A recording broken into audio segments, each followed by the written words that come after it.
დღეს როგორც მითხრეს, პრეზიდენტმა მარგველაშვილმა ჩაუმართვა საქართველოს მოქალაქეობა. თავი გავდავანებოთ იმას, რომ ალბათ ეს კაცი მხოლოდ ამ აქტით, ამ იურიდიული აქტით შერჩება საქართველოს ისტორიას, თუ კი საერთოდ შერჩება.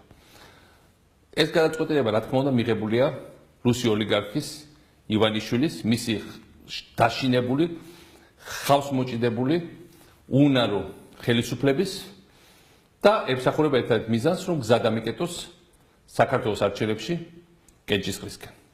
მე მინდა ყველა შევახსენო, ვინც პარალელს ავლებს ივანიშვილსა და ივანიშვილის მოქალაქეობის ჩამორთმევასა და დღევანდელ გადაწყვეტილებას შორის.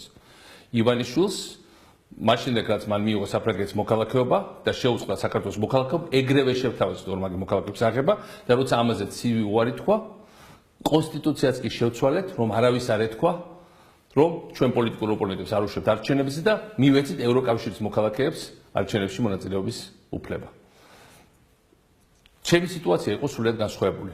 თავიდანვე მათ თქვეს, რომ მე აუცილებლად დავამპატიმრებდნენ, ეს თქვა მათმა სპონსორმა პუტინმა, მედვედევმა და ეს არაერთხელ თქვა მათ მიერ დაფინანსებულმა და წახალისებულმა ივანიშვილმა. ამ ფონზე მე იძულებული ვიყავი დამეტოვებია ჩემი ქვეყანა. მაგრამ ამავე დროს მე წავედი უკრაინაში, სადაც იგივე ბრძოლა მიდის, რაც მიდის საქართველოში. ბრძოლა ჩვენი საერთო მომავლისთვის, ბრძოლა იმპერიის წინააღმდეგ, ბრძოლა თავისუფლებისთვის. უკრაინის გადარჩენა და წარმატება დღეს არის საქართველოს მომავალი და გადარჩენა და წარმატება. დღეს რა თქმა უნდა, მე და ჩემი მეგობრები აქ ვაკეთებთ ქართულ საქმეს. ვემსახურებით საქართველოს მომავალს, ჩვენ საერთო მომავალს. ამიტომ მათ შეუძლია წაიღონ ჩემი პასპორტი, მაგრამ ვერავინ ვერ ჩაუმართოს ჩემს ქართველობას.